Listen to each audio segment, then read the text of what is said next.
مور بچی ته وي خپې دې ماتې شه، لاسونه دې مات شه، ځواني مرګ شي، ورک شي، نو هغه شان وشي. موږ ته ډېرې مسلې مدرسې ته داسې راغلي دي چې مور بچي ته خیرې کړي دي او بیا مړ شوی دی، ګاډي وهلی دی، ریل وهلی دی، داسې عجیبه عجیبه واقعې شوي دي، حیران به شي. بن اسرائیلو کې یو سړی وایي د هغه مړ شو، ښځه یې ترېنه پاتې شوه او یو بچی د هغه په خېټه باندې پاتې شو. څه موده پس وشو نېزبینو و یو ځل ورانې وکړه، مور یې ورته خیرې وکړه چې خدای دې ځواني مرګ کړه. روایاتو کې راځي هغه غټ شو، د واده اوله ورځ باندې هغه مړ شو. ښځه په چغو شوه، د وقت پیغمبر ته لاړه چې الله پاک خاوند رانه په ځوانۍ کې واخیسته، یو بچی مې و او چې کله مې لوی کړ ډېر تکلیف باندې زما د ګټې وټې م څوک نه و چې د خوشحالۍ مقرره الله رانه واخیسته. هغه الله ته ویلي، رب العالمین ورته وفرمیل په واسطه د جبریل علیه السلام چې دې مور یې ورته خیرې کړې چې الله دې ځواني نصیب نه کړه، ځواني دې نصیب نه شوه. جوریج یو مشهوره واقعه ده، مور ورته خیرې کړې وي. امام بخاري حدیث راغلی دی، مختصر یې درته وایم.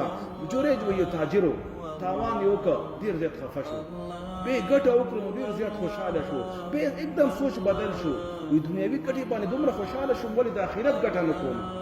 یو ځای کې کېناسته او د الله عبادت شروع کړ، یو ښایسته جونګړه یې جوړه کړه او بس د الله عبادت پرې کوو. وایي د جوریج شهرت وشو په علاقې کې ډېر زیات. جوریج د الله یو خاص بنده دی، ورځ او شپه مونځونه دي، روژې دي، وسکار دي، دنیوي کار نه کوي، بس الله ته متوجه دي. یو ښځه وه، وایي د هغې ورته په زړه کې بغض راغی، حسد راغی. وایي دې نه مخکې یو ځل مور ورله आवाज ورته کوي چې یا جوریج یا جوریج. وایي دې ټایم کې جوریج په مانځه ولاړ دی. وایي جوریج په مانځه کې وایي امام بخاري دا حدیث نقل کړی دی، و یا ربي امي وصلاتي، یو طرف ته مور د आवाज کوي، بل طرف ته مونږ دې تا ته ولاړ یم. وایي زه صلاتي ته اوچتې په مانځه ودرېږم. هغه مور یې لاړه خفه شوه، دویمه ورځ باندې بیا راغله، بیا په مانځه ولاړ دی، د برات یې لمونځ کاوه، بیا وایي یا ربي امي وصلاتي، یو طرف ته مور د आवाज کوي، بل طرف ته تا ته په مانځه ولاړ یم.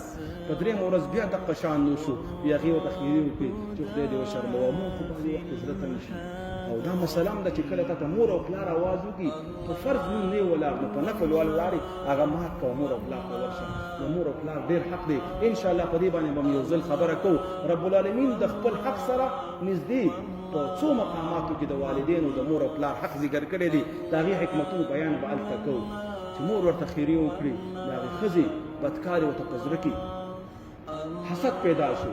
ویراله ورته د شپې مطالبه یې ترېنه وکړه، دا ډېر پاک سړی و، شریف سړی و، ډېره ورتله، ویې دسله، ویې شړله، ویې لاړه یو شپونکي سره یې بدکاري وکړه.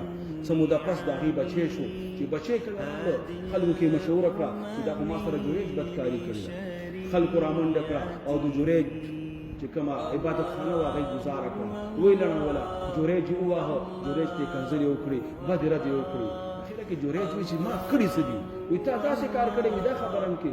زه خو نه یم خبره. وایي ورشي راولئ، هغه ښځه ورته راولئ.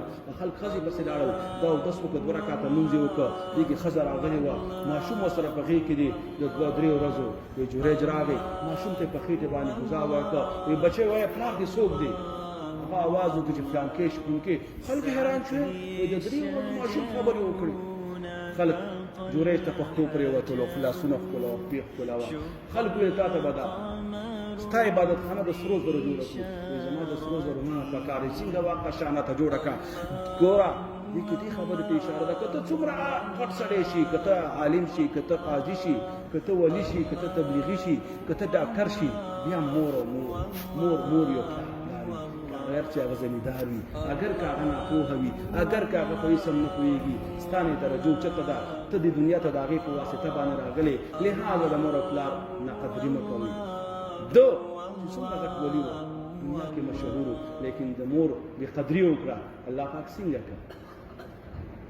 دلته بیا علما دا هم فرمایي، ګوره دومره ده چې د مور بېقدري خو یې وکړه، د هغې وجې نه ورته سزا میلاو شوه، لیکن ده کې پاک دامنین وه، هغه ترېنه مطالبه کړې وه، د ځان پاک ساتلی و، بیا ماشوم د ده په خولې باندې خبرې وکړې.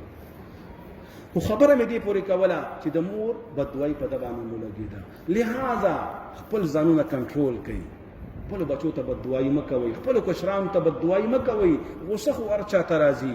نر هغه دی، شجاع او بهادر هغه دی چې خپله غصه کنټرول کړي، چې خپله غصه وچلوي. دا نر او بهادر نه دی.